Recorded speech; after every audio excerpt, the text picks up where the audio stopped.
What drives 700,000 individuals, elderly, women and children, to abandon everything, their homes, their fields, their entire way of life, and flee into the unknown? For decades, the official narrative offered a simple, convenient answer. They left of their own accord, succumbing to wartime panic or heeding the calls of their own leaders. But what if that answer is merely a fragment of a meticulously constructed myth designed to conceal a cold, calculated military strategy that underpinned the entire operation? This is not a story of tragic happenstance. This is a tale of its brutal, mathematically precise orchestration. I invite you to become not just spectators, but accomplices in an intellectual thriller, to collectively crack the code of a clandestine operation that spawned an entire people of refugees and charted the destiny of the Middle East for a century to come.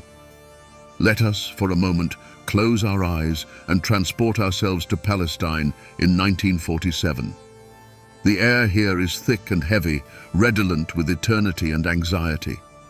It's a complex bouquet, where the sweet fragrance of Jaffa's orange groves mingles with the spicy aroma of cardamom and coffee in the Arab markets, all steeped in the ancient dust of the roads and the sun-baked stones of Jerusalem. But overlaying these peaceful scents, a new, acrid fragrance is already settling, the smell of gunpowder, machine oil, and fear. The soundscape, too, is fraying at the seams. The calls of muezzins from minarets and the chime of church bells are increasingly drowned out by the clatter of British armoured vehicle tracks, the dry crackle of rifle shots somewhere on the outskirts, and the frenzied hum of propaganda loudspeakers. This is a world on the precipice, frozen in its final moment before plummeting into the abyss. The atmosphere of this era was defined by one pivotal factor: the withdrawal of the British Empire. For 30 years, they had attempted to govern this Gordian knot of contradictions, promising land to both sides. And now, exhausted by the Second World War, the British were packing their bags. Imagine a referee, midway through a brutal boxing match, simply throwing in the towel and walking out of the ring, leaving two fighters, for whom defeat meant certain death, to settle things themselves. The power vacuum they left behind immediately began to draw in all the accumulated grievances, fears, and ambitions. This was not merely a political crisis. It was a wholesale reset of all the rules. Now, the only law was the law of force. To grasp the logic of the Jewish side, the Yishuv, one must indelibly imprint one phrase upon their mind: Ein Brera. In Hebrew, this means no choice. This concept, seared into the consciousness of an entire generation by the flames of the Holocaust, was not a political slogan, but an existential truth. For them, survivors of an unparalleled catastrophe, the Mediterranean Sea at their backs was not a sapphire coastline, but a symbol of a mass grave. Any retreat, any perceived weakness, was seen as a step towards another genocide. Thus, the objective, the creation of a viable Jewish state, justified absolutely any means. This was not a thirst for conquest. It was a cold, ruthless calculation by people who devoutly believed they were fighting the ultimate battle for their very right to exist as a people. On the other side, a fundamentally different idea was woven into the cultural fabric of Palestinian Arabs. This was Sumud, steadfastness, unwavering resolve, deep-rootedness. It was an almost mystical connection to the land, where the olive trees in one's garden were planted by their great-grandfather, and the stones of one's home held the memories of generations of their family. A Palestinian's identity was inextricably linked to their village, their fields, their city. For them, the land was not an abstract territory, but an extension of themselves. The very thought of voluntarily abandoning this land was not merely inconceivable, it was tantamount to suicide, to the erasure of their very being. They had no intention of leaving.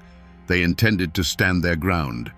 And here we arrive at the most precise and chilling analogy for what was unfolding. The events of 1948 were not simply a war. They represented a complete system reboot for an entire country. Imagine Palestine as the hardware, a computer.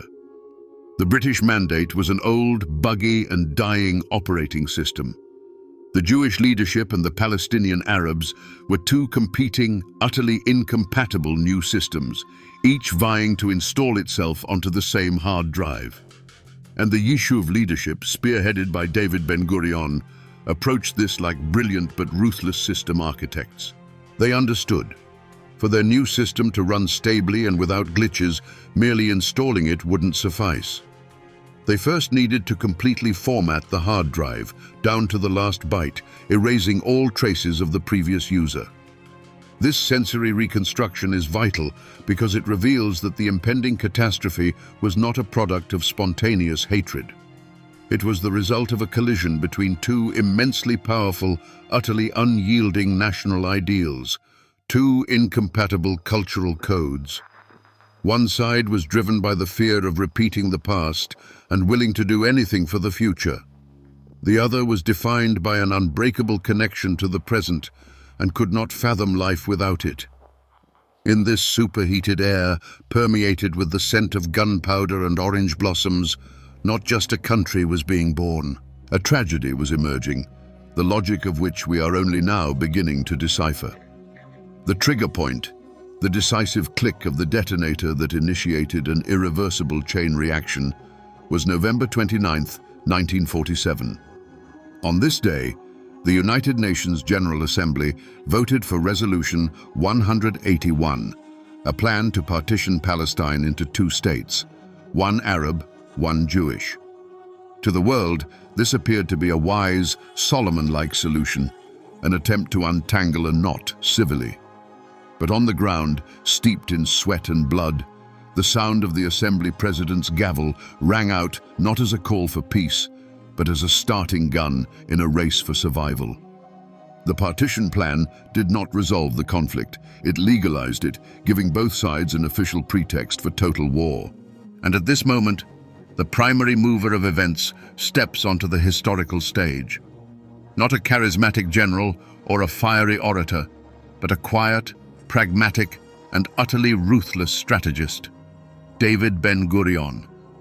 He looked at the map proposed by the UN and saw not a gift, but a deadly trap. According to the plan, a vast Arab minority, more than 40% of the population, would remain within the borders of the future Jewish state. For Ben-Gurion, whose worldview was seared by the fires of the European catastrophe, this was not merely a demographic problem, it was a deferred death sentence. He was convinced that a state torn apart from within by such a powerful and potentially hostile minority would not survive even a single year. It was then, in his mind, and in the minds of his closest circle, that an idea was born, revolutionary in its audacity and cynicism. An idea that went far beyond conventional military strategy. It went something like this. For the Jewish state to survive, it must be born with an undeniable Jewish demographic majority. And this meant that hundreds of thousands of Arabs living on the land allocated for Israel had to disappear. This was not a plan for genocide in the Nazi sense. It was a plan for total demographic engineering, a cold-blooded project to create an ethnically homogeneous space as the chief guarantee of national security. This design required an instrument, and that instrument became Plan Dalet, or Plan D, adopted by the Haganah High Command in the spring of 1948. On paper, for the outside world, this was a defensive plan. Its official goal was to take control of the territories allocated by the UN and protect Jewish settlements in anticipation of the British withdrawal and the inevitable invasion by Arab armies. But between the lines, in secret annexes and oral orders, lay its true, offensive essence. The plan granted field commanders broad authority to clear Arab villages and neighborhoods located along strategically important routes or within Jewish territory. The wording was intentionally vague. Destruction of villages, expulsion of inhabitants, taking control. It was a blank check for deportation. The reaction to the partition itself had the effect of an exploding bomb. The Arab world perceived the UN decision as the ultimate act of colonial betrayal. To them, it looked as though outsiders from around the world had gathered and voted to dismember their homeland. The response was a categorical and furious no.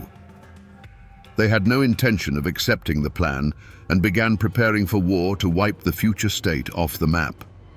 Their refusal, in turn, only strengthened Ben-Gurion's conviction that he was right. Compromise was impossible, and action had to be preemptive, firm, and uncompromising. Yet, even within the Zionist movement, this new, ruthless doctrine provoked shock and revulsion.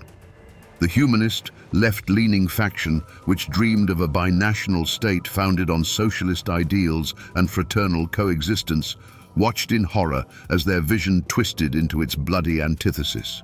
They penned articles, spoke at meetings, warning that creating a Jewish state at such a cost would be a moral catastrophe, poisoning its very soul at inception. But their voices were too faint. Amidst the clamor of impending war, the pragmatists and hawks easily drowned out the idealists. Thus, by the spring of 1948, all the pieces were set on the chessboard. The UN resolution served as the formal pretext. The uncompromising stance of the Arab nations unleashed the hands of the Israeli leadership. And Ben-Gurion's ingenious, terrifyingly logical plan, embodied in the operational orders of Plan Dalet, transitioned from a theoretical concept into a machine ready for activation, a machine for altering demographic reality. All that remained was to turn the ignition key. So, we have the plan, Plan Dalet, and we have the objective, demographic transformation. But how did this work in practice?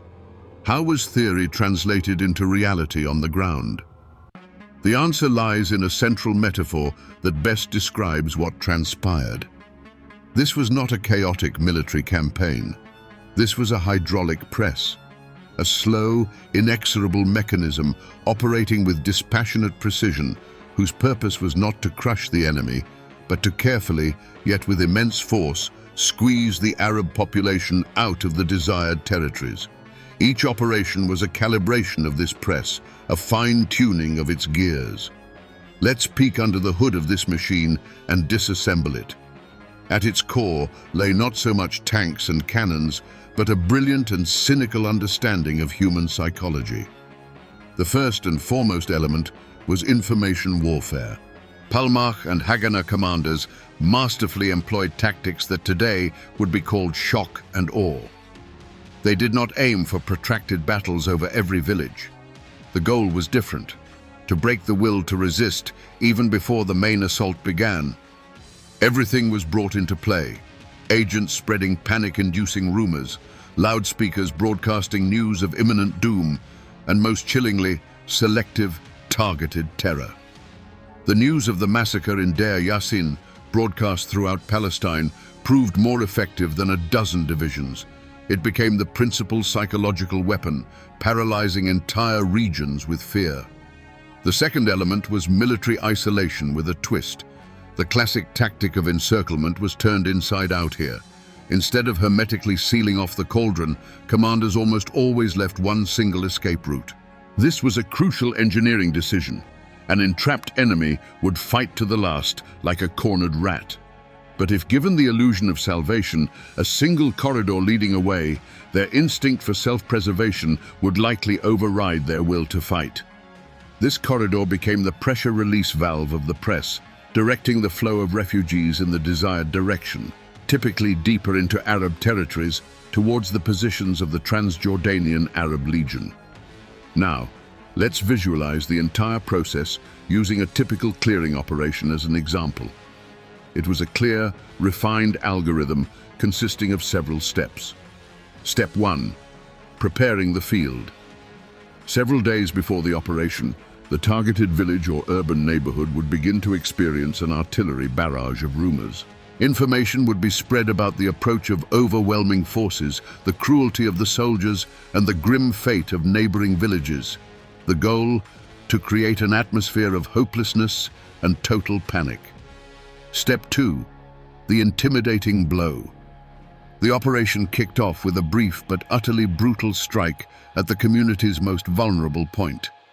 This meant a handful of mortar shells raining down on the bustling market square in broad daylight, or the swift seizure of a commanding hilltop, or the town's central mosque. This wasn't an assault. It was a stark message. We're here. Resistance is futile. We mean business. Step 3. Engineering the exodus. Haganah forces would seal off every road and exit from the settlement, save for one, the very path leading eastward. Sometimes, harassing but non-lethal fire was directed down this sole avenue, a deliberate tactic to spur movement, to ensure people kept fleeing without pause or second thoughts. Step 4. The final sweep. Once the bulk of the population, broken by terror and propelled by primal instinct, was already streaming down the designated corridor, assault teams moved into the emptied homes. Their mission was to flush out those who remained, the ones hiding in cellars or clinging to a desperate hope of waiting it out. Often, a few shots fired into the air, coupled with a shouted command in Hebrew or broken Arabic, proved sufficient. And finally, Step 5, the most crucial, irreversibility. To ensure the refugees could never return, their homes were systematically destroyed. Bulldozers and explosives obliterated entire villages from the map. Olive groves were clear-cut. Mosques and churches were demolished with explosives. This was the final stroke of the operation, transforming a temporary exodus into permanent exile. The hydraulic press completed its crushing cycle. We analyze blueprints and battle plans, but monumental events always possess a profound human dimension. Let us, for a moment, set aside the maps and the orders. Picture yourself as a resident of the city of Lydda in July of 1948. You hear the sporadic gunfire, but you're convinced it will soon die down. Then, suddenly, an armed figure bursts into your home, screaming one word: go! You have precisely 10 minutes to gather your belongings. You grab your children, perhaps a wallet. You glance around your home, the very place where you were sipping coffee just 30 minutes ago, at the photographs adorning the walls, the cooling lunch still on the table, and you walk out, utterly convinced you'll be back in a week, once everything settles. For your descendants, that week has yet to end. Every grand historical tragedy is, at its core, an accumulation of hundreds of thousands of such deeply personal, inexpressible catastrophes. Now, let us turn our gaze to the other side of the coin. Consider the experience of a young Jewish soldier, a Palmach fighter. He's 20 years old, raised in a kibbutz steeped in ideals of socialism and equality, and he has taken up arms to defend his home and his people from annihilation. He holds an unshakable belief in the righteousness of his cause. Then he receives his orders: enter an Arab town and expel every single inhabitant. He sees before him not enemy soldiers, but weeping women, terrified elders, and frightened children. He carries out the command because in Brera, there is no alternative. Yet something inside him shatters, irrevocably. Many of these soldiers would spend decades unable to speak about what they were forced to do. Their diaries, published years later, filled with anguish, shame, and desperate attempts to rationalize the unjustifiable. The genius of Ben-Gurion and his generals could never have manifested without the unseen hands working behind the scenes in the quiet of their offices. These individuals won't be found in heroic wartime photographs, yet they were the true engineers of that hydraulic press. One pivotal yet almost anonymous figure among them was a man named Ezra Danin. He was no battlefield commander. He was an intelligence officer, an expert on Arab affairs, whose primary weapons were not rifles and grenades, but a notebook and a pen. Danin was instrumental in creating what became known as the Village Files. This was among the most astonishing and sinister bureaucratic achievements of that war. Long before 1948, Haganah agents, operating under his direction, had compiled exhaustive dossiers on virtually every Arab village in Palestine. These meticulously detailed folders contained everything: topographical maps, the locations of wells, a roster of influential families and their political leanings, The degree of animosity towards Jewish communities, the names of potential collaborators and resistance leaders, even the number of livestock and the quality of the land. It was a total ethnographic intelligence operation, transforming a living, breathing society into a mere collection of data points, primed for analysis and manipulation. It was these very files that became the how-to guide for Plan Dalet. When a field commander received orders to clear an area, he would open a folder and find a complete anatomy of his target. He knew which elders could be swayed, who could be bribed, and who was best eliminated immediately. He knew which rumor would be most effective in that particular village based on its specific clan rivalries. The work of Ezra, Danin and his colleagues transformed raw military might into an instrument of precise, surgical demographic engineering. They provided the operators of the hydraulic press with the blueprints and technical specifications for every single piece that needed to be squeezed out. But perhaps the most striking everyday detail that grounds this story is the keys. As hundreds of thousands of Palestinians abandoned their homes, most did the same thing. They locked their doors behind them and took the key with them. In this simple gesture lay all their faith in a swift return.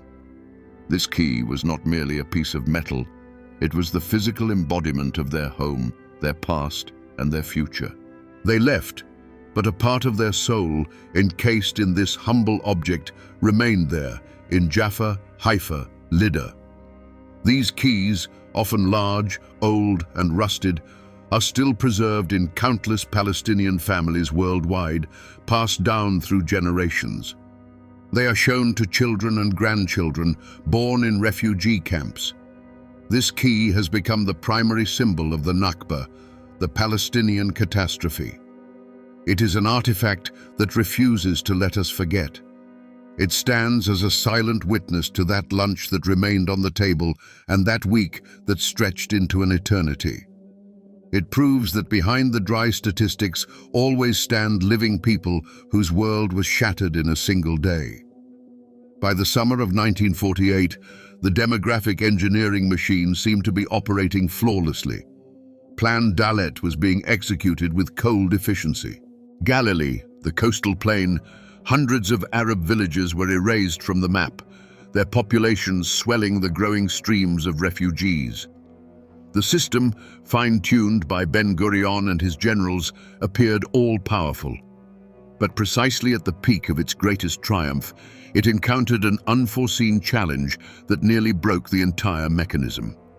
This challenge did not come from the Arab armies. It came from within. The perfect storm erupted in July of 1948 during Operation Dani, the largest and most ambitious operation of the Israeli army at that time. The goal was to capture two key Arab cities, Lydda and Ramla, which lay at the heart of the country and posed a threat to Tel Aviv. The operation was commanded by future titans of Israel, Yigal Allon, and his deputy, Yitzhak Rabin. Everything proceeded according to the well-worn script. The cities were encircled, an escape corridor was left open, and psychological pressure mounted. But then, something happened that the strategists had not accounted for. The population did not flee. Tens of thousands of residents of Lydda and Ramla, along with thousands of refugees from surrounding villages, found themselves trapped within the cities. Instead of panic and exodus, agony began. The cities were left without water and food. Chaos ensued.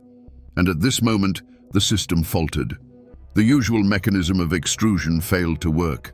Instead of an orderly flow of refugees, the Israeli command was faced with a colossal humanitarian disaster and tens of thousands of hostile people in its rear. The plan reached an impasse. And here we witness a striking dialectic of strength and weakness. That very military effectiveness, that very honed tactic of encirclement, which had been the Israeli army's strong suit, suddenly became its primary vulnerability. The generals knew perfectly well how to seize territory, but they had absolutely no idea what to do with tens of thousands of civilians who refused to play by their rules and would not flee down the designated corridor. Housing them was impossible. There were neither the resources nor the desire. Leaving them in the rear was tantamount to suicide. They represented a ready-made fifth column. It was at this critical juncture, as Yitzhak Rabin recounted in his memoirs, that Yigal Allon turned directly to Ben-Gurion with a single question. What do we do with the population? Ben-Gurion's answer was brief and unambiguous. He simply made a hand gesture that everyone understood unequivocally. Drive them out. There was no written order, no official protocol. There was only a single motion of a hand that decided the fate of 50, perhaps even 70,000 people. What followed was no longer a subtle psychological ploy. It was a brutal, savage deportation that went down in history as the Lydda Death March. Israeli soldiers moved from house to house, driving all residents onto the streets at gunpoint. They were marched on foot under the scorching July sun, along the road eastward toward Jordanian lines, tens of miles across the rocky desert without water or food. Many, especially the elderly and children, perished along the way from thirst and exhaustion. The hydraulic press had broken down, replaced by a crude and brutal battering ram. This episode became a moment of reckoning for many of its participants and for the entire war itself. It revealed that behind the facade of strategic planning and ideological justifications lay a simple, terrifying truth. When the system falters, brute force takes over. When people refuse to be compliant cogs in someone else's machinery, they are simply cast aside. Operation Dani was a military victory, but it became a moral defeat that left a deep scar on the conscience of the young state. And here, as we gaze upon this column of exiles, trudging along a dusty road into the unknown, the most profound, most agonizing question hangs in the air. Was this brutal finale an inevitable consequence of the original design? Or was this the precise moment when the grand idea of national survival finally mutated into the monstrous logic of ethnic cleansing, crossing that indelible line of no return? However, it would be an intellectual oversimplification to assume that there was a single, meticulously detailed master plan for total expulsion from the very beginning. The historical truth, as it often is far more complex and chilling than any conspiracy. The most meticulous of Israel's new historians, such as Benny Morris, after poring over tons of archival documents, arrived at a more nuanced conclusion. Their theory posits that there was no singular, all-encompassing order to expel everyone issued by Ben-Gurion in 1947. Rather, Plan Dalet served as the trigger.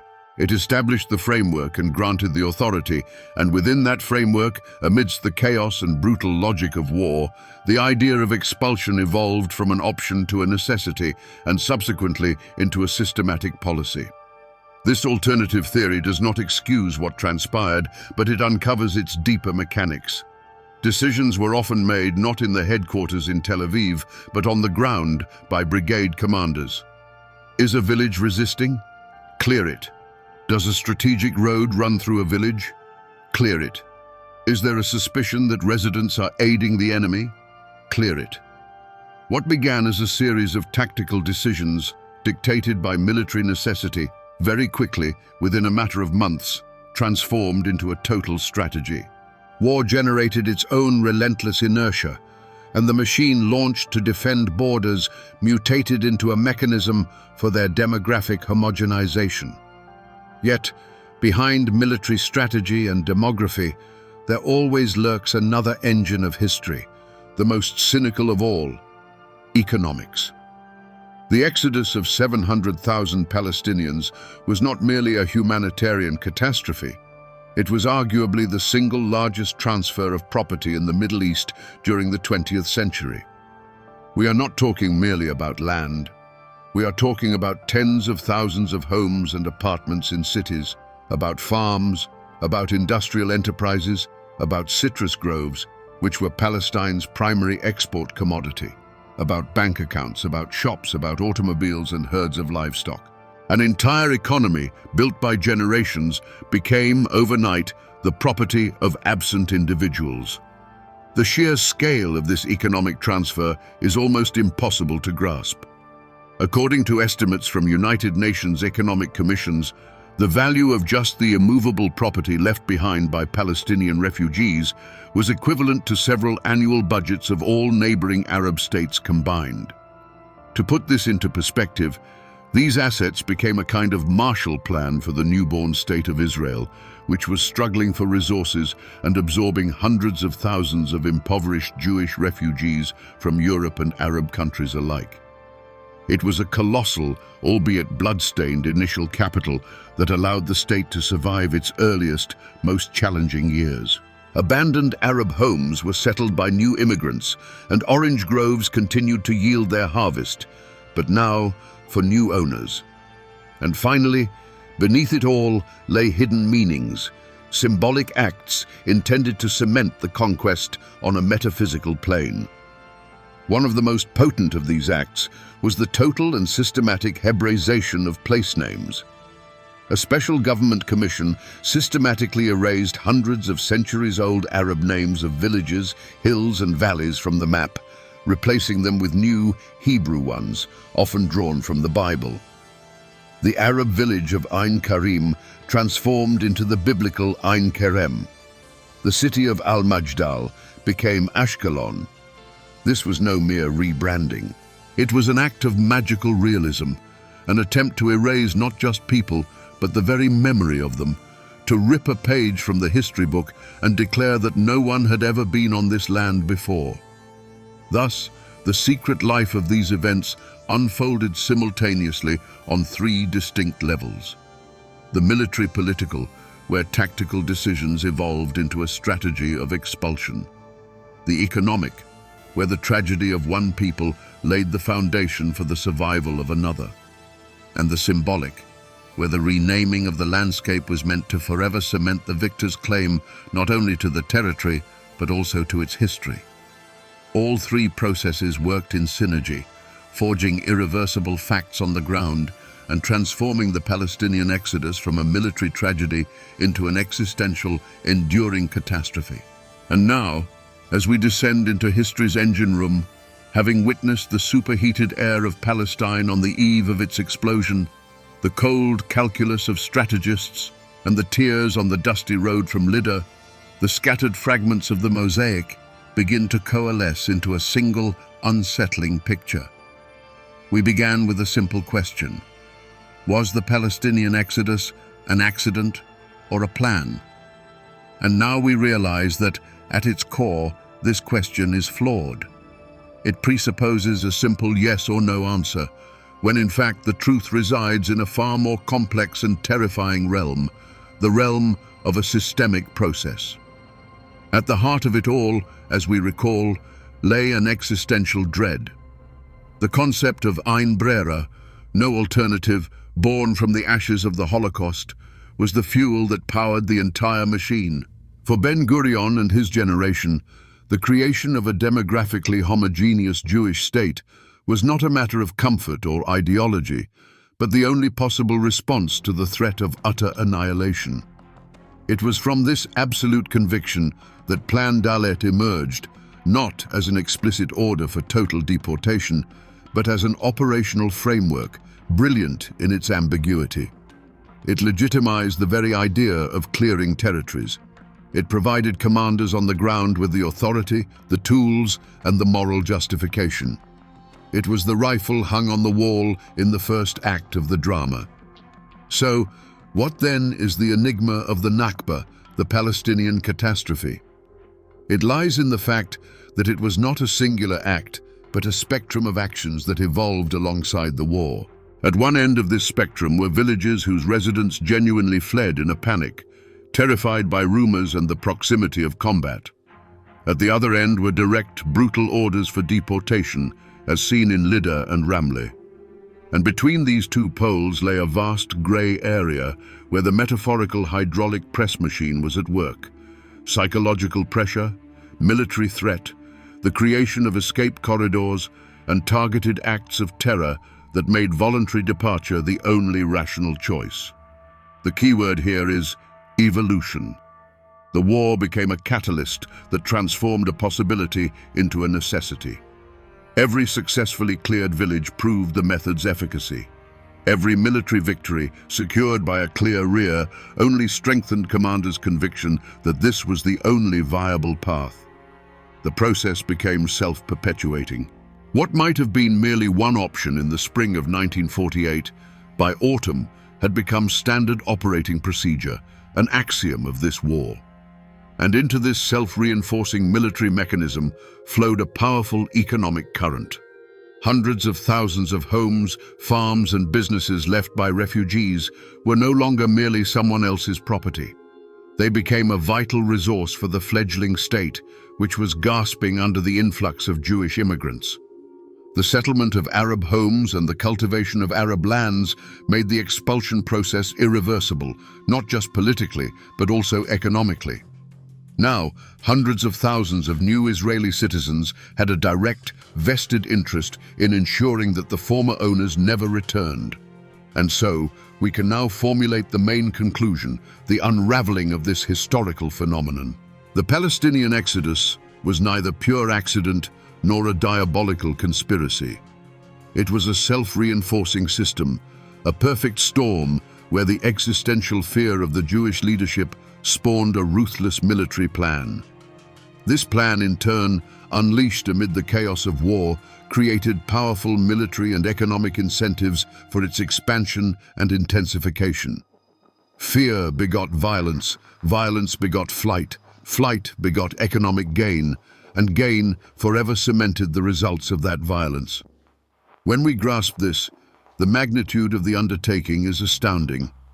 This is no longer just politics, no longer just military strategy. It is the dismantling of an entire nation. The goal was not merely to seize territory. The goal was to separate a people from their land, to sever that thousand-year connection expressed in the concept of Sumud. Erasing villages from the face of the earth, renaming hills and valleys, all of this was part of one colossal project to reformat reality, to create a new historical and demographic landscape. This was an attempt to achieve victory not over enemy armies, but over the very map, over demography itself, over history itself. It's a design of titanic, almost divine proportions, not to conquer the world, but to remake it according to one's vision of security and justice. And the world continues to grapple with the consequences of this remaking to this very day. The events of 1948 did not end with the war's final gunshot. They became a stone cast into the waters of history, and the ripples from its fall continue to spread, shaping our reality. The domino effect unleashed then proved astonishingly long and brutal. The first domino to fall was the creation of 700,000 refugees.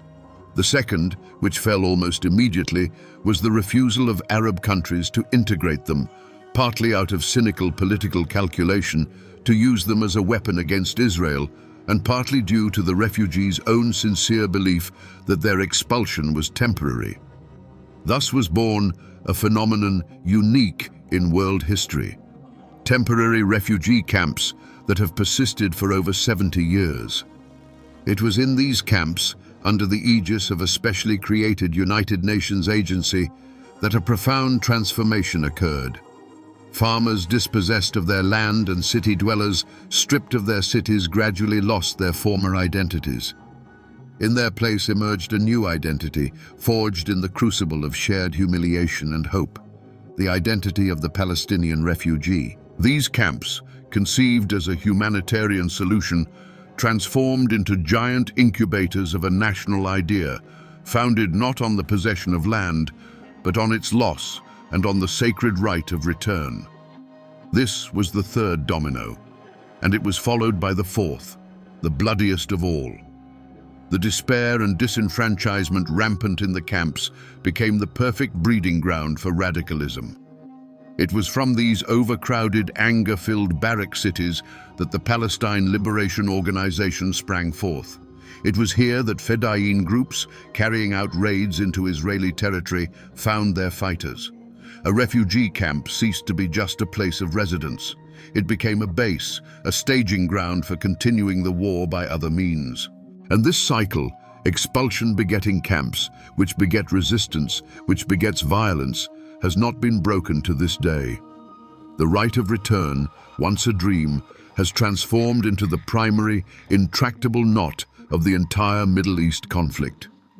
The legacy of these events lives on not only in politics, but also deeply within culture, within language itself. We often fail to realize how a single word can become an entire universe.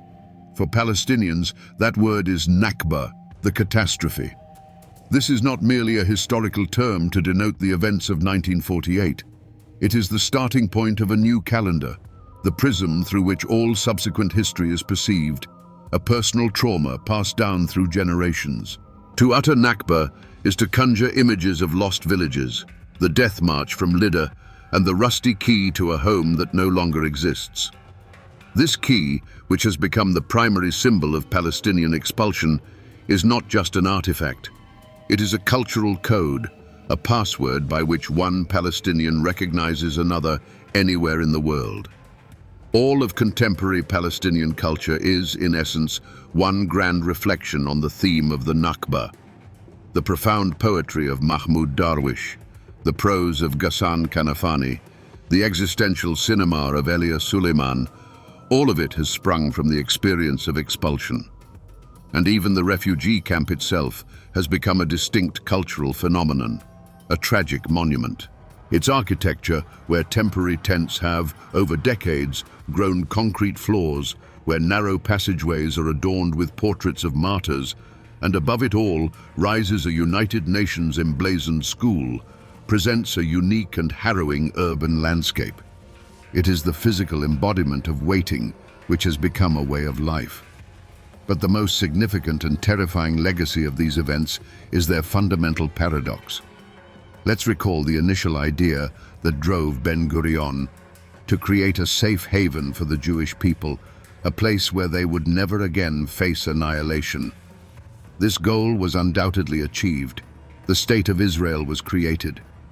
Yet the method chosen to attain it, the creation of the Palestinian refugee problem, transformed this sanctuary into an eternal fortress under constant siege.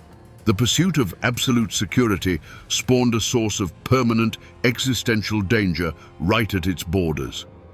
By solving the problem of Jewish refugees from Europe, the creators of Israel gave rise to a new refugee problem that poisoned the future of the entire region.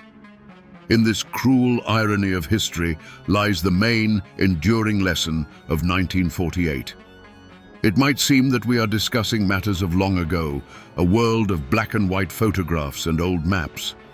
But this is a dangerous delusion. The dilemma facing Ben-Gurion and the ruthless engineering approach he chose to resolve it are not artifacts from the past. They represent one of the sharpest and most tempting traps for any 21st century statesman confronted with the challenge of an inconvenient minority, uncontrolled migration, or a protracted ethnic conflict. The logic of a final solution, not in the sense of genocide, but in the sense of a radical attempt to once and for all eliminate the root cause of a problem, is incredibly appealing. It promises order instead of chaos, security instead of constant threat, clarity instead of agonizing uncertainty. It suggests looking at a complex living human society as a malfunctioning mechanism in which one merely needs to find and replace a defective part.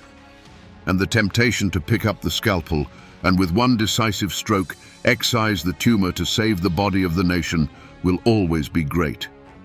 And this is where the history of 1948 offers us its most crucial, most unconventional, and most terrifying lesson. It doesn't lie in the banal violence begets violence, it runs far deeper. The lesson is that when you attempt to resolve a demographic or historical problem surgically, you don't eliminate it. You transform it from something physical into something metaphysical. You grant it a new, spectral, and far more powerful form of life. By expelling 700,000 people, Israel didn't eliminate the Palestinian problem. Instead, it forged it into its modern, intractable form. It transformed a scattered peasant population, deeply rooted in their specific villages and towns, into a unified nation of refugees, a people bound not by land, but by its absence, cemented by one all-consuming idea, the yearning for return. The spectre of an exiled people proved far more formidable, cohesive and dangerous than the populace that had lived on that land before 1948. This lesson resonates universally. An attempt to resolve a minority issue by expelling them only creates a diaspora that will, for decades, erode your legitimacy on the international stage. Trying to wipe another's history off the map merely ensures that history becomes a myth, a banner, a sacred text for future generations of freedom fighters. You remove people, but you leave behind a vacuum that is instantly filled by their memory, their pain, and their yearning for justice. And this memory proves invulnerable to bullets and tanks. This is why the preliminary upshot of this history echoes as a philosophical paradox. In their quest to build a reliable, secure, and eternal home for their people, the founders of Israel inadvertently laid the spectre of another people into its very foundation. And that spectre still roams the rooms of this home, denying its inhabitants a single moment of peace. The history of the Palestinian exodus serves as a timeless reminder that no home built upon the ruins of another can ever truly become a secure fortress. It will forever remain a place where ghosts reside. Until now, we've largely viewed this narrative from within the Israeli High Command, striving to grasp the logic of Ben-Gurion and his generals. But for the full picture to truly emerge in 3 dimensions, we must perform an intellectual somersault and observe events through the eyes of the other side. And the first thing we are compelled to do is abandon the caricatured image of a monolithic, fanatical Arab world craving nothing but blood. That is a falsehood. Palestinian society in 1947 was a complex, internally contradictory world, deeply rooted in its land, possessing its own 1,000-year-old truth. For the average Palestinian fella, the peasant farmer, Zionism wasn't the return of an ancient people to their homeland. It appeared as an invasion by strangers. Imagine this. Strange people from Europe suddenly begin arriving in your village, a place your family has called home for centuries. They speak unfamiliar languages, dress differently, and possess distinct customs. They buy up land, establish their own fortified settlements, closed off to you, and conduct themselves not as guests, but as future masters. From their perspective, this was pure colonization, merely cloaked in a new, ideological guise. The United Nations' decision to partition the land struck them as the epitome of cynicism.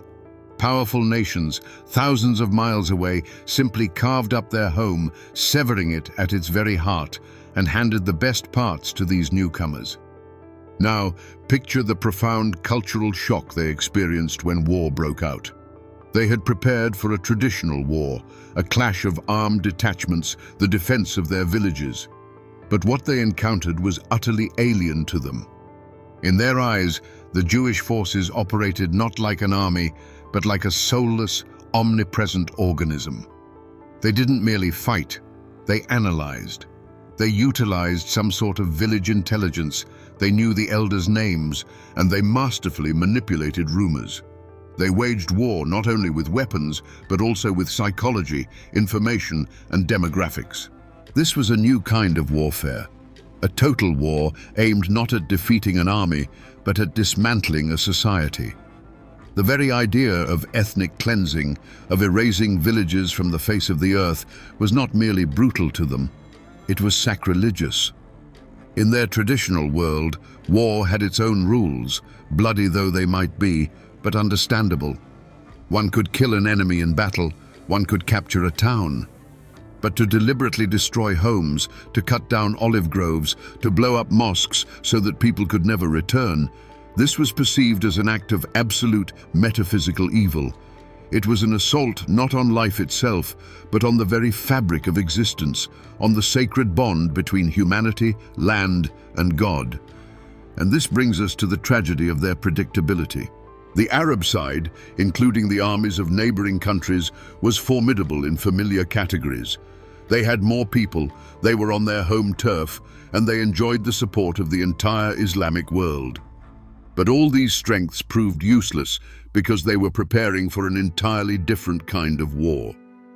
Their structure, based on clan loyalty, the authority of local leaders, and ostentatious bravery, became their primary weakness when facing the centralized, disciplined, and ideologically driven machine of the Haganah. Moreover, the Arab armies were catastrophically disunited. King Abdullah I of Jordan secretly harbored dreams not of creating a Palestinian state, but of annexing a portion of Palestine to his own kingdom. The Egyptians and Syrians pursued their own geopolitical objectives. Their so-called united front was a tangled web of intrigues and mutual distrust. They failed to formulate a unified strategy because they lacked a unified goal beyond the vague slogan of driving the Jews into the sea. Ultimately, they lost, not because they were militarily weaker, but because they were a step behind in historical development. They were still thinking in terms of the 19th century, an era of localized conflicts and colonial wars. Yet, they were fighting against people who had passed through the crucible of the 20th century, through the Holocaust and totalizing ideologies, and who thought in terms of absolute national mobilization and demographic engineering. The Arab side saw an enemy but failed to grasp its true nature, and in this very misunderstanding lay the primary cause of their catastrophe. Great historical projects always come with a price, and more often than not, it's measured not in money, but in moral compromises. For David Ben-Gurion and his inner circle, perhaps the heaviest and most irreversible of these compromises was the decision to systematically obliterate deserted Arab villages. This wasn't an act of wartime fury committed in the heat of battle. This was cold, calculated state policy, implemented long after the fighting had died down. Bulldozers and explosives replaced soldiers. The logic was relentless. If there's no home, there's nothing to return to. If the landscape is altered beyond recognition, the very memory of former lives will begin to fade. This decision was dictated not by hatred, but by icy strategic calculation. Every returning refugee was a potential guerrilla, every preserved village a future staging ground for the enemy. This was the moment when the question of survival demanded not just expulsion, but the complete erasure of another's world from the physical map. To understand how a man could issue such an order, one must peer into his soul. Ben-Gurion wasn't born a cynic. In his youth, he was a socialist, a dreamer, one of those who built kibbutzim with the hope of creating a new, just society. But history is a cruel teacher. Decades of struggle, the betrayal by the British, and finally the smoke from the crematoria of Auschwitz, which reached Palestine, all burned away any idealism within him. The burden of responsibility for an entire people teetering on the brink of annihilation transformed him from a dreamer into a surgeon. He looked at Palestine as a patient's body afflicted with gangrene, and he believed that ruthless amputation was necessary to save its life. This transformation made him incredibly solitary. He stood at the pinnacle of power, but it was the summit of a volcano. Every decision he made could lead either to salvation or to ruin. This weight fostered what could be called moral anesthesia within him. He learned to shut off emotions, to think in terms of entire demographic groups rather than individuals, of historical vectors rather than personal fates.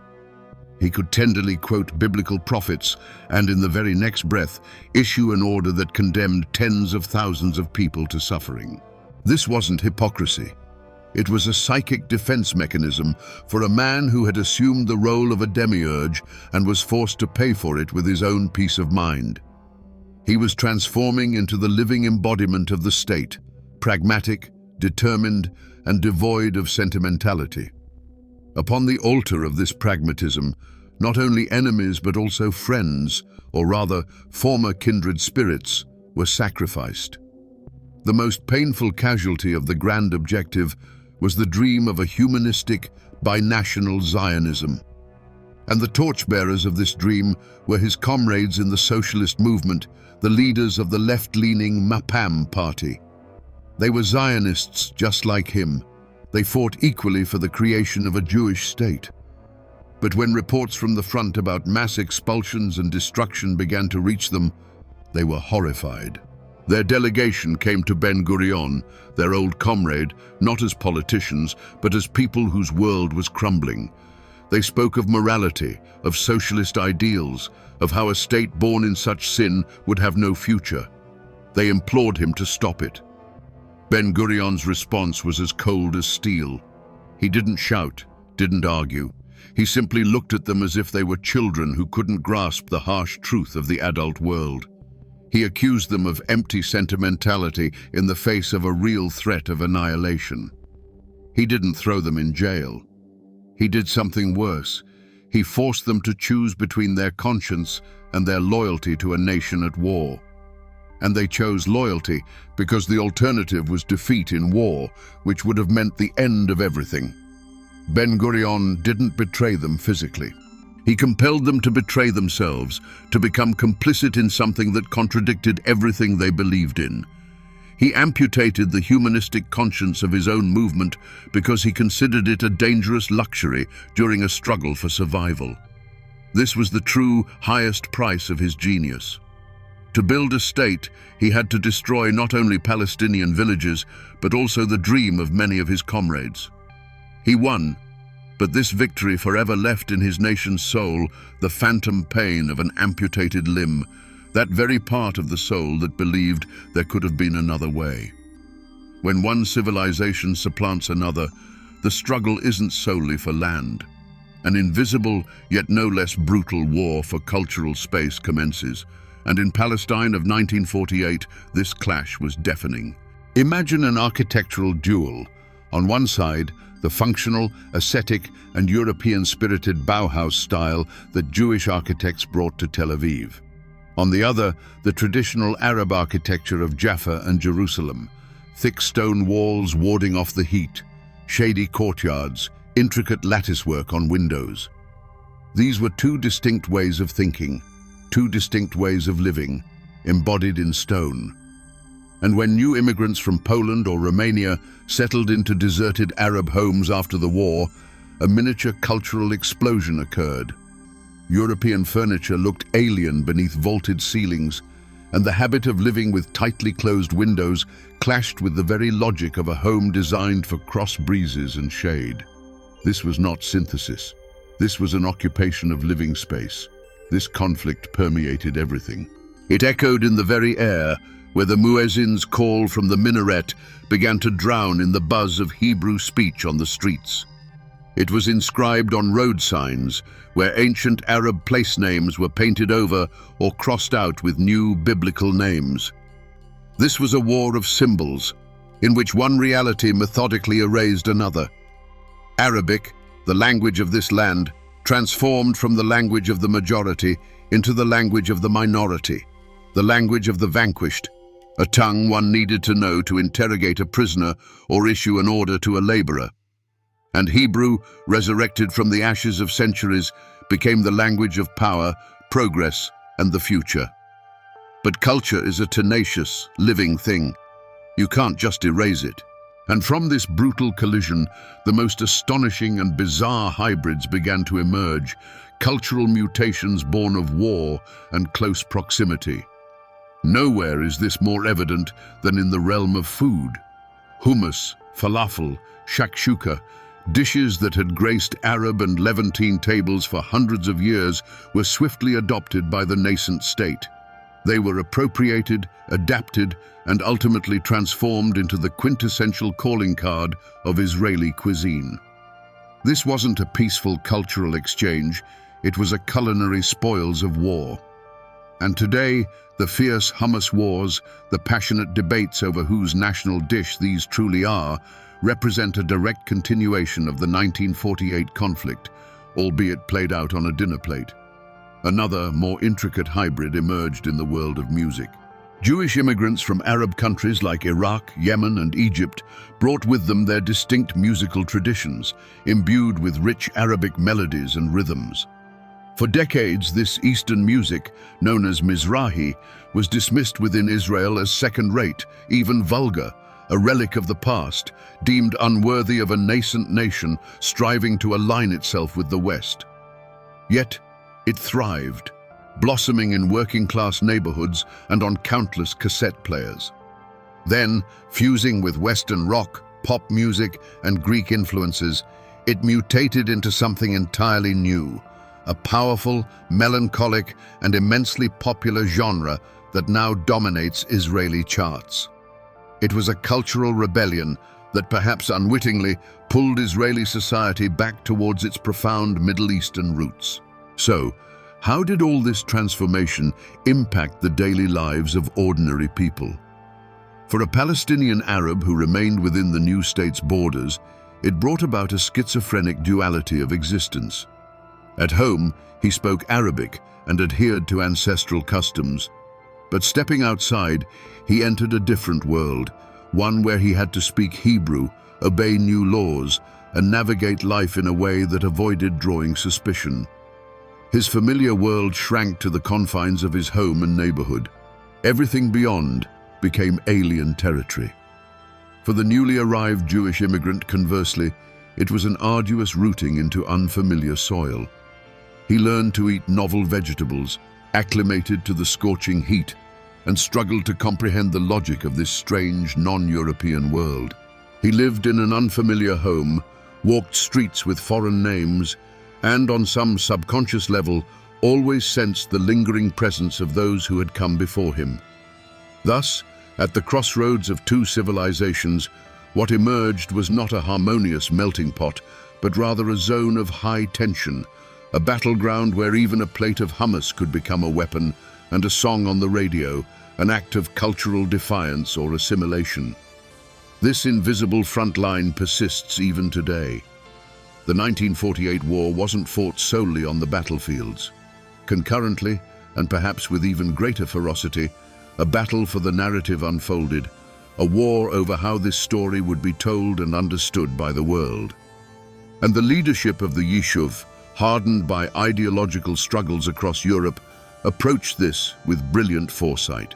They didn't merely wage war, they meticulously constructed a foundational myth designed to serve as a moral shield for their fledgling state. A central pillar of this myth became the iconic image of David versus Goliath, a tiny, just-born Israel encircled by hordes of powerful Arab armies fighting for its very survival. This imagery proved incredibly potent. For a world that had just borne witness to the Holocaust, the notion that Jews were once again teetering on the brink of annihilation resonated profoundly. Photographs of concentration camp survivors clutching rifles, images of kibbutz residents defending their homes, all contributed to the creation of a heroic epic.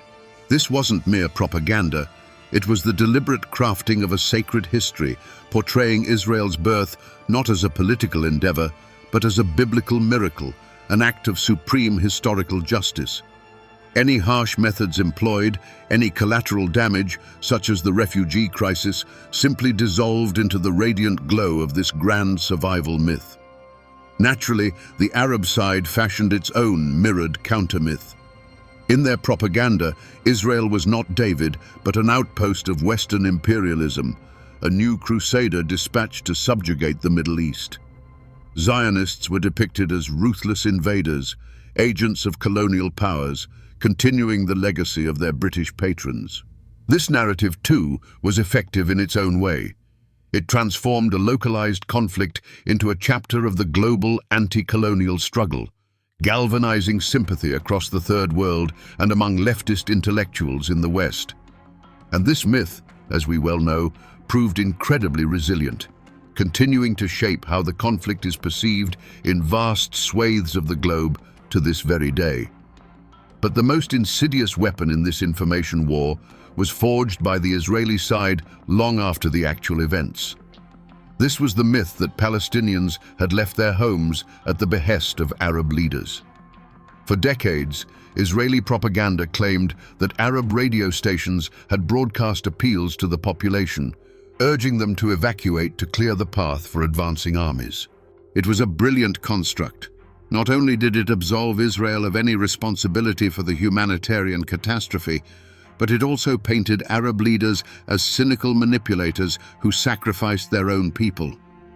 This myth became a cornerstone of the official Israeli version of history.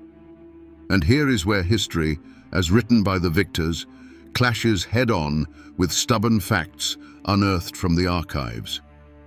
As we now know, declassified documents from British intelligence and even the American Central Intelligence Agency, both of which had been conducting extensive radio intercepts across the Middle East in 1948, revealed a stunning truth.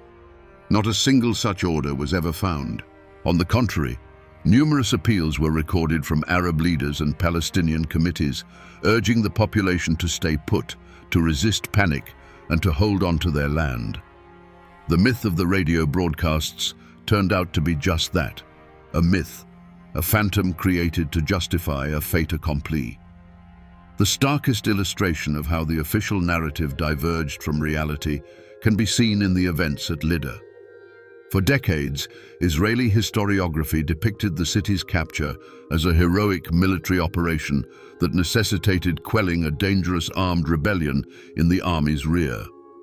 The expulsion of the population, in this version, was a tragic but unavoidable tactical decision made to ensure troop safety. However, the diaries of participants, such as Yitzhak Rabin, and the meeting protocols meticulously examined by new historians, paint an entirely different picture. The rebellion was, most likely, a desperate and chaotic act of resistance by a few dozen individuals, which was then exploited as a pretext to implement a predetermined decision to deport the entire population, the very decision sanctioned by a wave of Ben-Gurion's hand. History, as written by the victor, transformed an act of ethnic cleansing into a measure of military necessity. If the first point of no return was crossed in the heat of battle, when the tactic of displacement evolved into strategy, then the second, the final, most dreadful one, was reached in the quiet of diplomatic chambers. This occurred in 1949, during armistice negotiations on the Greek island of Rhodes. The war had ended. The weapons had fallen silent. And it was at this very moment, when a window for compromise seemed to open, that the Israeli leadership made a fateful decision that would shape the entire future of the conflict. The decision was simple: to prevent the return of the refugees. Never, under no circumstances. This was a pivotal moment. Up until then, the expulsions could, albeit with a stretch, be justified by military necessity. But now, the war was won. And the refusal to even discuss the refugee issue transformed a temporary military measure into a permanent political doctrine. The end no longer justified the means. The means themselves, a demographically clean territory, became the ultimate goal. The initial ideal of creating a safe haven was irreversibly distorted. Now, it was no longer merely about security. It was about solidifying the demographic spoils of war, about building a state not just for Jews, but a state without Arabs. This decision triggered a profound internal rift at the very heart of the Israeli government. The conflict unfolded between two titans, two former allies, David Ben-Gurion, the architect of victory, and Moshe Sharet, the first minister of foreign affairs. Ben-Gurion, a pragmatist to his core, viewed the hundreds of thousands of refugees across the border as a demographic time bomb, a Trojan horse that, upon return, would destroy the Jewish character of the state from within. For him, their non-return was the primary guarantee of survival. Sharet, a diplomat and humanist, looked at the same people and saw a moral catastrophe. He understood that refusing to acknowledge even partial responsibility for their fate would brand Israel a pariah state in the eyes of the world and irrevocably poison relations with the Arab world. His diaries from those years are the anguished cry of a man torn between loyalty to his state and his own conscience. He witnessed Israel, born from the tragedy of an outcast people, in turn creating a new outcast people. But in this battle, Ben-Gurion's pragmatism achieved a crushing victory. The voice of conscience was deemed a dangerous weakness, and this fundamental shift was cemented by a symbolic act more chilling than any gunshot. In 1950, the Knesset passed the Absentees property law. This was a masterpiece of Kafkaesque jurisprudence. Under this law, any Arab who had left their home after November 1947 was declared absentee, and all their property, land, houses, bank accounts was transferred to the control of a special state-appointed custodian. Just ponder this mechanism. A person who had fled their village to a neighboring one simply to weather a battle and was now living just a few miles from their home was legally deemed absentee. Their physical presence in the country was irrelevant. All that mattered was their absence from their specific home at a specific moment in time. This law transformed hundreds of thousands of living, breathing people into legal phantoms and their property into a state asset. This was more than just the legalization of plunder. It was an act of definitive symbolic rupture. The state, itself founded on the idea of returning to an ancestral homeland after 2,000 years of exile, legislatively barred the return of other people whose exile had lasted only a few months. The soldier's bullet was replaced by a bureaucrat's signature. The chaos of war was superseded by the cold, soulless order of bureaucratic confiscation. It was at this very moment that the grand idea of national rebirth finally betrayed itself, inscribing injustice into its own legal code. Great upheavals never pass without leaving a trace. They don't just redraw lines on a map, they shatter and reformat the very structure of society. And in Palestine of 1949, the old world wasn't just destroyed. In its place, amid the smoke and ruins, two new mirror-image societies were simultaneously born, their future fates forever bound by a shared trauma. The social pyramid wasn't merely shaken, it was turned upside down and emptied of its last grain of sand. Who benefited in this new world? At the pinnacle of the new Israeli hierarchy rose a new elite, not rabbis or merchants, but tanned, taciturn military figures, heroes of the recently concluded war. Yigal Allon, Yitzhak Rabin, Moshe Dayan, this generation of Sabras, born on this land, became the new aristocracy. They were pragmatic, tough, and absolutely convinced of their righteousness. And at the base of this new pyramid were hundreds of thousands of new immigrants, refugees from Europe and Arab countries who received a chance at a new life, but at the cost of another's misfortune. Simultaneously, Palestinian society was decapitated. Its elite, wealthy landowners, merchants, intellectuals from Jaffa and Jerusalem mostly fled, leaving those who remained without leaders, without organization, without a voice. The 150,000 Arabs who stayed within Israel's borders transformed from masters of the land into a suspicious minority, second-class citizens in an alien state. The economy of this new world was literally built upon the bones of the old.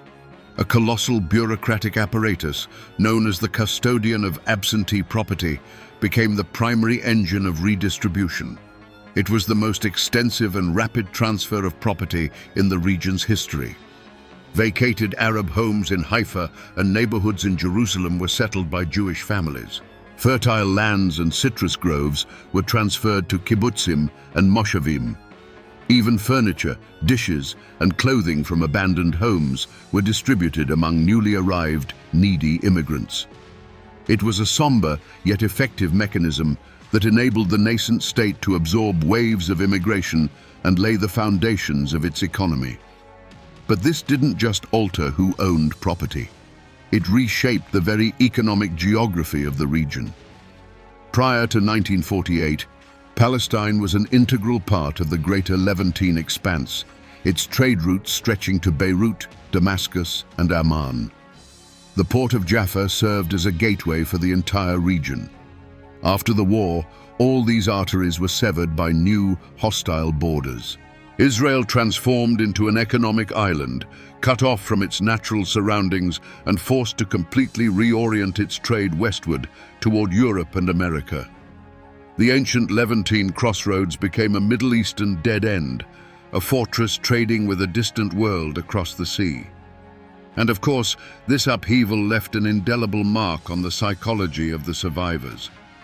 For Israelis, the euphoria of a miraculous victory and the establishment of their own state mingled with a deep, underlying anxiety. They had triumphed, yet found themselves in a besieged fortress surrounded by a sea of hostility. This forged a unique national psychology, a siege mentality that justified any harsh measure as a matter of survival. The principle of Ein Brera, meaning no alternative, transformed from a tactical wartime slogan into a foundational code of national consciousness. For Palestinians, however, the outcome was a profound collective trauma. The Nakba became more than just a defeat. It was an existential rupture, a lost paradise. The worldview of an entire people became fixated on the past, on images of lost villages and a golden age that had been brutally interrupted. The concept of Sumud, or steadfastness, evolved from a passive state of rootedness in the land into an active form of political and cultural resistance. Clinging to the key of a home, telling children stories of a forsaken Jaffa, preserving one's dialect, all these became acts of defiance against erasure, attempts to safeguard their identity in a world that seemed to conspire to obliterate it. Thus, two neighboring peoples were born, one looking to the future with anxiety and determination, the other forever facing the past toward a lost home. Beyond the clamor of weapons and the cries of refugees always lies the quiet of the chambers where ideas are born and clash. The events of 1948 were not merely an act of brute force. They were the tangible embodiment of one of the 20th century's most unyielding and consistent philosophical doctrines, political Zionism in its most pragmatic iteration. The central idea that governed everything was not simply the creation of a state. It was the concept of Shlilat Hagola, the negation of the diaspora. According to this doctrine, 2,000 years of life in exile had disfigured the Jewish people, transforming them into passive, weak victims. To survive, a new Jew had to be forged, not a merchant or a rabbi, but a farmer and a soldier rooted in their land. And for this ambitious project, an instrument was needed, a sovereign state that would serve not merely as a refuge, but as a crucible for remaking the entire nation. The state, the Mamlakta, became the ultimate value, for which any sacrifice and any moral compromise were justified. The intellectual engine, the shadowy mastermind behind this ruthless logic, was a man who, by the time of the war, was already dead, yet whose ideas proved more vital than any living person. This was Jabotinsky, a political opponent of Ben-Gurion, but his philosophical godfather. It was Jabotinsky who, back in the 1920s, formulated the Iron Wall doctrine. Its essence was simple and brutal. Arabs would never voluntarily agree to the creation of a Jewish state on land they considered their own. Therefore, any negotiations or compromises were pointless as long as they believed they could destroy us. The only path to peace was to first erect an iron wall of Jewish bayonets, to demonstrate such an unbreakable force that the Arab world would be left with not the slightest hope of military victory. Only then, in despair, would they come to negotiate. Ben-Gurion, despite being a socialist, detested the revisionist Jabotinsky. Yet in 1948, he essentially implemented Jabotinsky's plan in practice. Plan Dalet was precisely that iron wall, built of steel and concrete and of displaced people. Opposing this steel-hard doctrine was another philosophy, another Zionism, which today seems almost utopian. Its standard-bearers were great humanists, such as the philosopher Martin Buber and the rector of the Hebrew University, Judah Magnus. They too dreamed of a Jewish national revival, but believed it could not be built on injustice toward another people. Their alternative to the Iron Wall was the idea of a bridge, a binational state where Jews and Arabs could live together, preserving their cultures and autonomy. They warned that a state born in the sin of expulsion would be poisoned at its very source and condemned to perpetual war. But amidst the thunder of 1948, their voices sounded like whispers in a hurricane. The philosophy of force, not the philosophy of dialogue, prevailed. On the other side of the conflict, there was no such clearly articulated modernist political doctrine. The philosophical foundation of Palestinian society was different, not textual, but organic. It was based on a centuries-old, almost mystical connection to the Watan, the homeland, which was not an abstract territory, but a specific landscape. Here is my grandfather's olive grove. Here is our village well. Their identity was deeply local. They were not so much Palestinians in the modern national sense as they were residents of Haifa or peasants from Galilee. The idea that this living, breathing fabric could be cut into pieces with a ruler, as the United Nations did, was for them not merely politically unacceptable. It was sacrilegious, violating the very order of the world. Their intellectual leadership was tragically fragmented. On one hand, there were modern, Western-educated intellectuals like George Antonius, who thought in terms of secular pan-Arab nationalism. They saw Zionism as merely another form of European colonialism. On the other hand, there was the traditional religious elite, led by the Grand Mufti of Jerusalem, Hajj Amin al-Husseini, who framed the struggle as a jihad. But neither ideology succeeded in creating a unified, effective, and modern apparatus for total war. They lacked their own Ben-Gurion, who could have welded disparate clans and cities into a single fighting machine. Thus, the War of 1948 was not merely a clash of armies. It was history's verdict, delivered in a contest of ideas. A centralized, pragmatic, ruthless, and future-oriented statist philosophy triumphed over a traditional, fragmented, past-oriented civilization founded on local identity. The Iron Wall proved its monstrous effectiveness. Yet, in paying that price, the victors forever walled themselves inside with the ghosts of those they had expelled. Victory is a dangerous thing. It eliminates the common enemy, and that colossal energy, once directed outward, suddenly turns inward. This is precisely what happened to Israel in 1949. The grand system, created for one singular purpose, to survive and win the war, had reached its peak. And at the very moment the guns fell silent, it began to crumble under its own weight. There was no longer an external foe to cement the nation. Now, the system began to devour itself in a fierce struggle for its own soul. Wartime unity burst like an overheated boiler, and all those ideological demons, temporarily suppressed by the fear of annihilation, broke loose. The battle for the inheritance was merciless because the inheritance was not just a state, but its future, its character, its moral code. Each heir to the great victory believed that their version of Zionism was the only correct one, and all others heresy and betrayal. This was a battle of titans, unfolding amidst the ruins of the old world. On one side stood David Ben-Gurion and his Mapai party. For them, the grand idea now distilled into a single word: mamlaktiyut, or statism. Everything had to be subordinated to the interests of the state: the army, the economy, education. Individual and party ideologies had to yield to the iron logic of national survival. He began constructing a centralized, pragmatic, secular apparatus of power. To his right, Jabotinsky's heirs, the Herut party led by Menachem Begin, opposed him. For them, Ben-Gurion was a traitor who had halted the army halfway. Their grand idea was the restoration of Israel within its biblical borders, including the entire west bank of the Jordan River. They saw the armistice not as a victory, but as a missed opportunity. For them, the state was merely a tool for further expansion, for gathering lands. To the left were yesterday's heroes, the Palmach fighters from the left socialist Mapam party. They were horrified. Their grand idea was the construction of a socialist, egalitarian society founded on ideals of justice.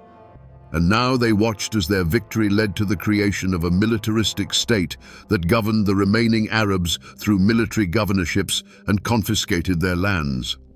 They were morally crushed, seeing their dream of a brotherhood of nations turn into its opposite. And finally, there were the religious parties, for whom all this secular hustle and bustle was merely a prelude.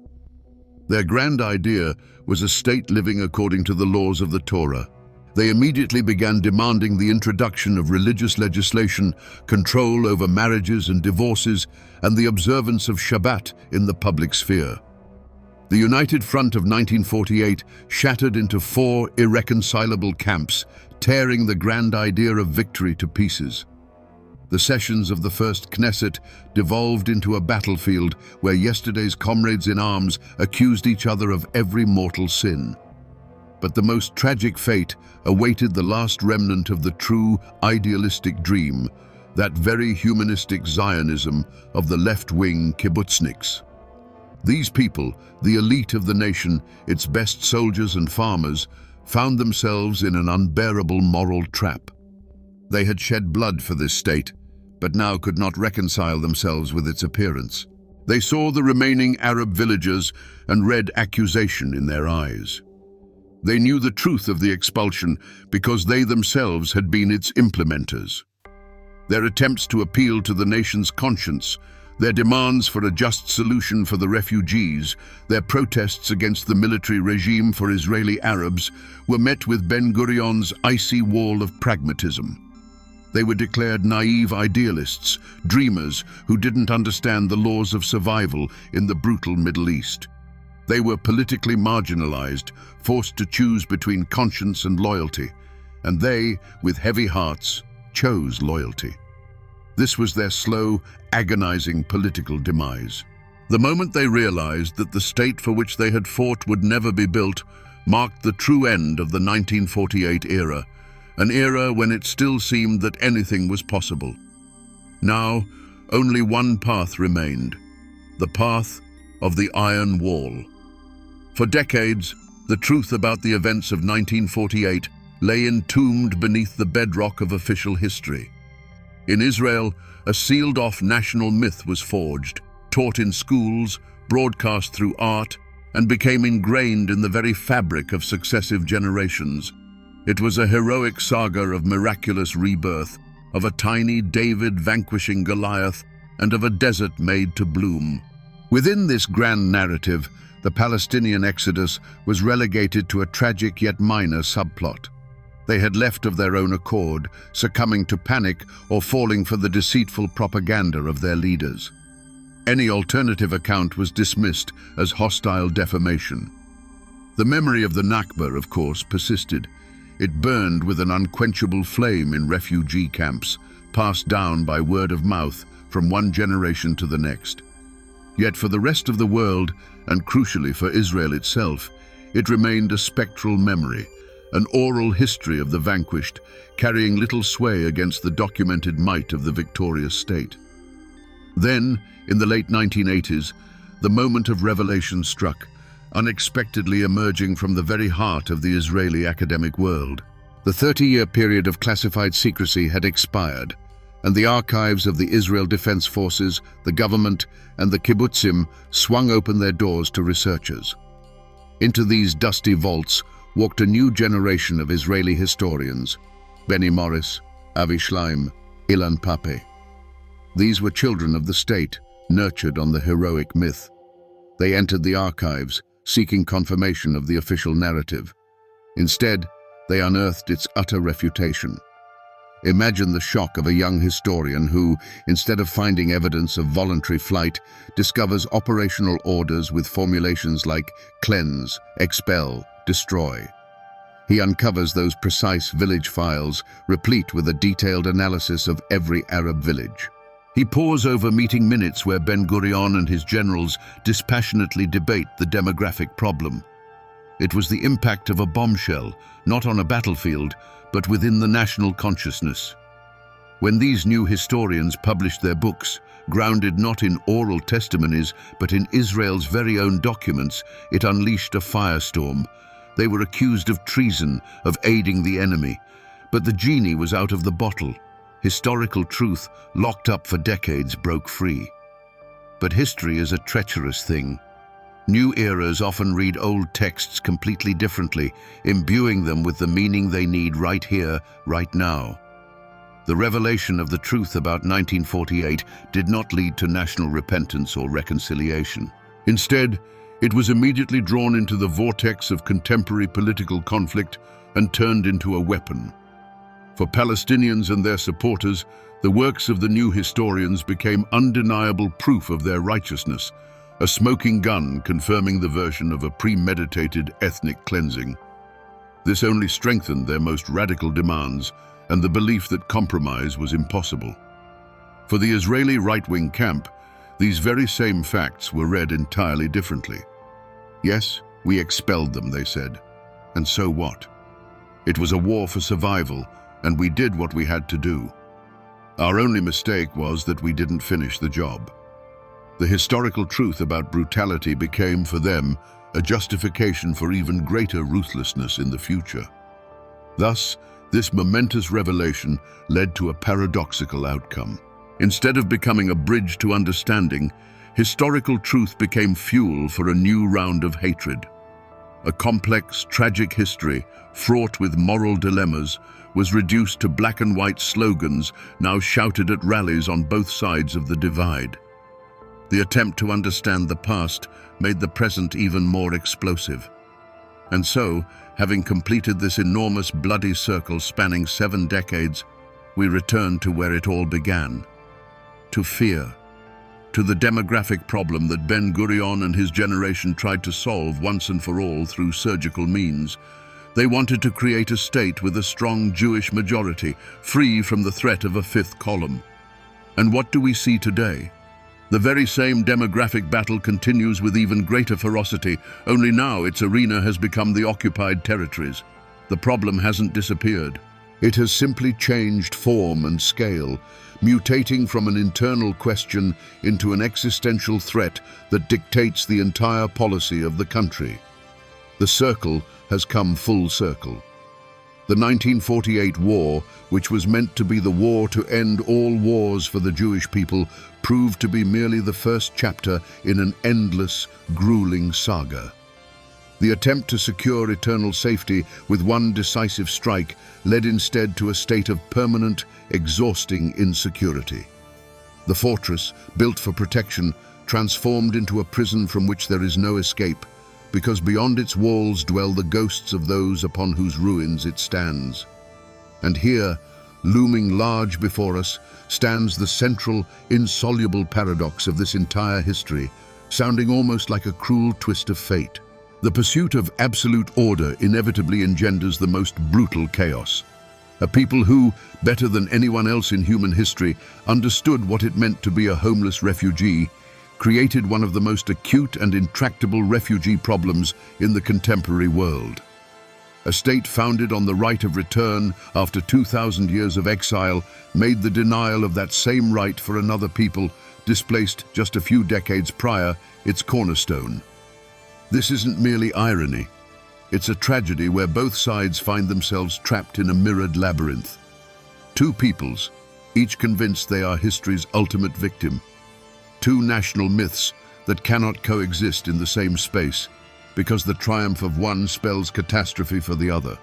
Two rights that in their absolute form are mutually exclusive. And gazing upon this knot, pulled so tight that any attempt to untangle it only cinches it further, the final, most profound question emerges. Is this tragedy unique, born from a singular confluence of circumstances on a tiny sliver of land?